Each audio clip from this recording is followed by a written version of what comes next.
Years ago, I sat down with a potential client and we were talking about their wedding videography. And I was talking about things that they wanted to do and they didn't want to do. And the very first thing they said was they didn't want to get married in a church, but for legal purposes, they had to. And I asked about that and I said, what do you mean you have to? And they said, well, in the eyes of the IRS and the state, we're not legally married unless we get married in a church, like for tax purposes. And it occurred to me that movies have kind of lied to us over the years. So I sat down with some of the leading wedding industry professionals and asked their opinion on what you absolutely have to do on your wedding day and what's just movie stuff.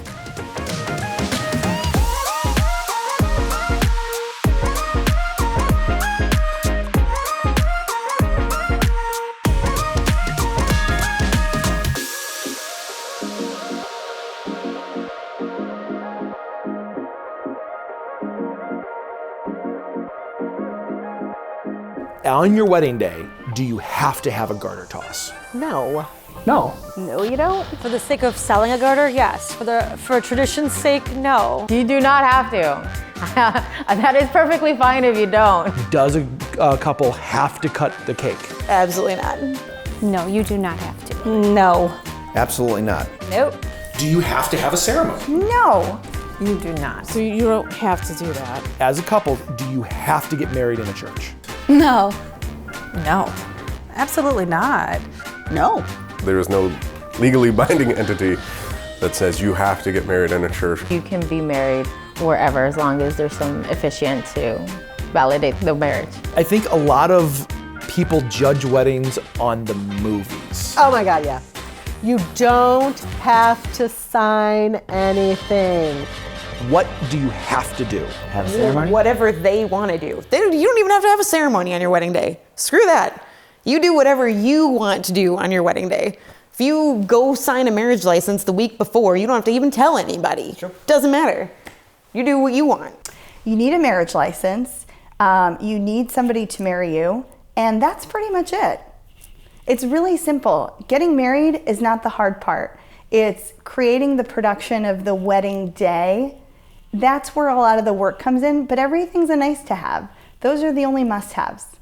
Couples should do whatever feels natural to them, whatever feels is them. And if that means, you go to a restaurant with 20 friends, that's what you do. And if it means you have 300 guests and you guys are doing like we do in Mexico weddings, la víbora throughout the hall, that's what you do. You do what feels right to you. Don't ever feel uncomfortable. If somebody asks you, hey, should we do this? This is, tradition, and you wince, don't do it. Just don't do it. What is comfortable for you, then go for it. It's your day. I think I always tell my couples, there is no have to. This is what you have to do. I mean, there's certain things, sure, if you want to do for tradition's sake, cultural sake, go for it, but you should be comfortable with them. Well, for one, you have to enjoy yourself because it's your one day that you get to have the best day of your life. And for two, you can do whatever the hell you want. It's your day between you and your husband. So if you want to float off on balloons and say goodbye to everybody, then go ahead and do that. If you want to skydive and land at your ceremony, go ahead and do that. It's your day. Weddings are getting less formal, and you really have to remember that it's about you. If you two don't go to a church, don't feel like you have to just for the formality of it. Again, your wedding is to celebrate you and your love and whatever you define that union to be. I think you should be reflected on your big day. You have to say I do in front of your officiant, have your certificate, and celebrate. You have to make it unique. You have to make it individual to you and your spouse. Yes, there is no traditional wedding anymore. You have fun. You make it personal. It goes by way too fast. Especially these days, you don't have to do anything. So it can be exactly the way you want it to be. Tradition is totally out the window.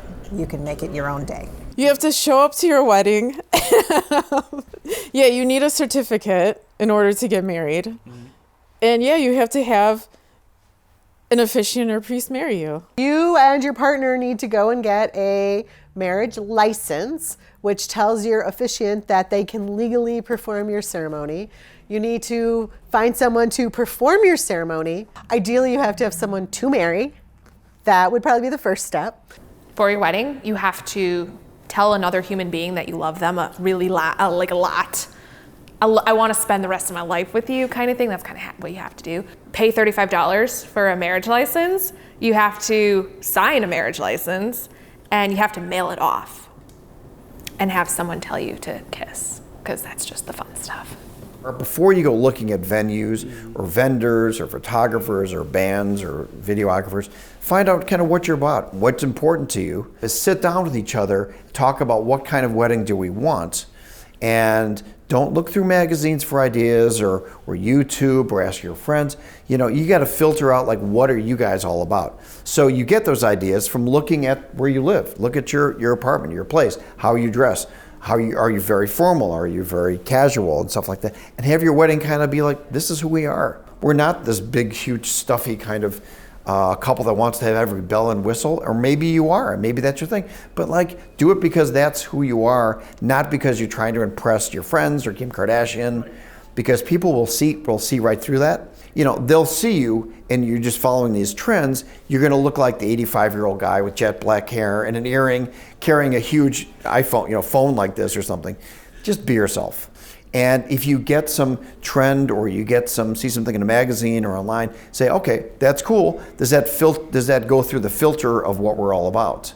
If you do that, and it does, that's a great idea. But don't do it because the Knot says, or Wedding Wire, or Kim Kardashian, or your neighbor, or whatever, says that this is a big hot trend, or that's the new hot color for 2020. It's like, we love fuchsia, so do that, So you have to just make sure that you're aware of any important dates for your RSVPs, for payments.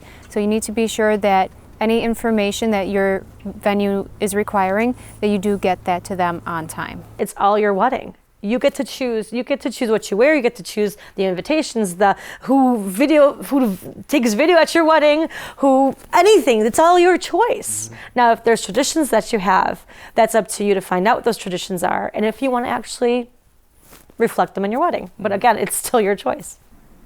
Find someone you love and get married.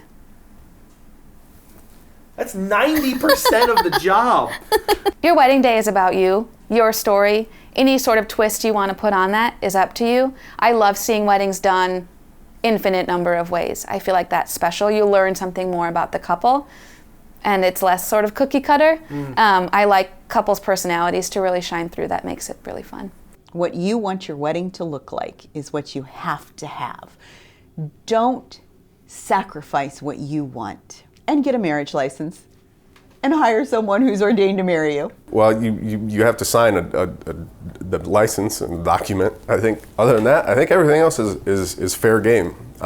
Clearly, there's things as a Jewish person that you have to do. There's as a Catholic parishioner, marrying a non-Catholic, I think you have to do pre-Cana class. So there's clearly religious facets that there are things you have to do in the eyes of that particular organization. Outside of that, the wedding should be all about you and what you want it to be. Every state is different. Illinois rules might be different from Colorado rules, which I know in fact they are. In Illinois, there's only 2 things you have to do to get married.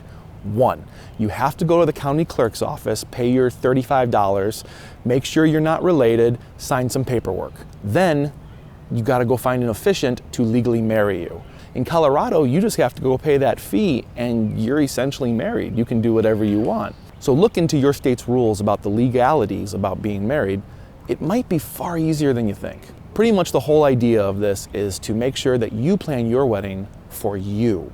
You're going to be way happier in the long run. When you look back on your wedding photos and your video, you're going to be so happy that you customized your wedding around you instead of doing these traditions that you might not want in your wedding. Thank you again. I'm Jason. This is Vendors. We hope this episode of Vendors helps you on your wedding planning. Be sure to like, follow, subscribe, and to share to make sure you and your fellow planning couples don't miss a single episode. If you enjoyed watching this video, be sure to check out our entire conversation in the podcast. You can find all of today's vendors and their contact information in the details below this video. And be sure to check out all of our episodes about these amazing wedding industry professionals. We'll see you next time on Vendors. Vendors is produced and edited by Night Owls Media. More information can be found at nightowlsmedia.com.